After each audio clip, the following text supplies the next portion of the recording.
ఎందుకంటే ఇవాళ BRS party అధికారంలో లేదు. వారి పార్టీలోకి వస్తే వాళ్ళకేం కాంట్రాక్టులు రావు, పదవులు రావు. అయినా సరే వాళ్ళ కాంగ్రెస్ పార్టీని వదిలి బీఆర్ఎస్ పార్టీలోకి, అట్లే బీఎస్పీ నుండి బీఆర్ఎస్ పార్టీలోకి వస్తున్నారు. అంటే ఈ 16 నెలలుగా బీఆర్ఎస్ పార్టీ ఈ మోసపూరిత కాంగ్రెస్ పార్టీ ప్రభుత్వాన్ని నిలదీయడంలో కావచ్చు, ప్రజల పక్షాన పోరాటం చేయడంలో కావచ్చు, ఇవాళ బీఆర్ఎస్ పార్టీ ముందుండి పోరాడుతున్నది, ఎనలేని పోరాటం చేస్తున్నది. కాబట్టి కేసీఆర్ గారి మార్గనిర్దేశకత్వంలో వర్కింగ్ ప్రెసిడెంట్ కేటీఆర్ గారు, సీనియర్ నాయకులు హరీష్ రావు గారు, మా శాసనసభ్యులందరం కూడా అసెంబ్లీలో ముఖ్యమంత్రిని, మంత్రుల్ని, ప్రభుత్వాన్ని అడుగడుగునా నిలదీస్తూ మీరు ఇచ్చినటువంటి హామీలు ఏమైనాయి, మీరు 100 రోజుల్లో చేస్తా ఉన్న రుణమాఫీ ఎక్కువైంది, 16 నెలలైంది, సగం మంది కూడా ఇవ్వలేదు రుణమాఫీ, 2 లక్షల రుణమాఫీ. ఇప్పుడు మొత్తం అయిపోయిందని చెప్పి చేతులు ఎత్తేసారు మొన్న అసెంబ్లీలో.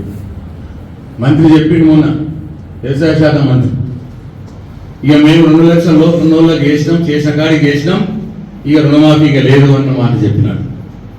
ఇంత నిస్సిగ్గుగా ప్రజలకు మాట ఇచ్చి ఆశ చూపించి పాపం రైతులంతా కేసీఆర్ తోటే ఉంది.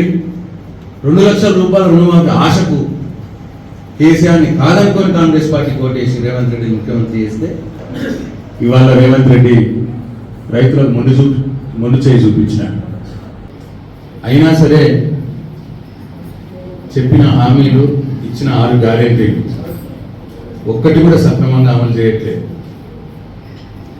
ఈ మోసపూరిత పరిపాలనను గ్రహించి ఇవాళ బడుగు బలైన వర్గాలకు ప్రతినిధిగా ఉన్నటువంటి జిల్లా బీఎస్పీ పార్టీ అధ్యక్షులు,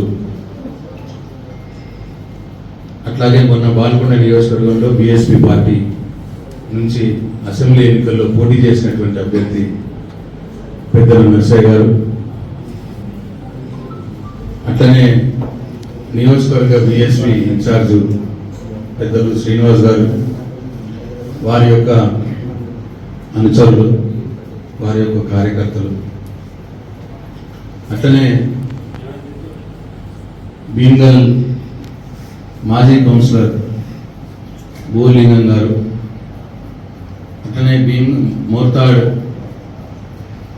మోర్తాడ్ పట్టణ సీనియర్ నాయకులు రంజిత్ గారు, టక్కూరు రంజిత్ గారు, అట్లనే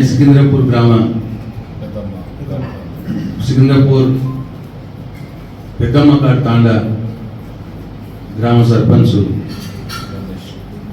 రమేష్ గారు ఇవాళ బీఆర్ఎస్ పార్టీలో చేరడం జరిగింది. ఇది ఇవాళ కాంగ్రెస్ పార్టీ పరిపాలన మీద ప్రజలు వెల్లడిస్తున్నటువంటి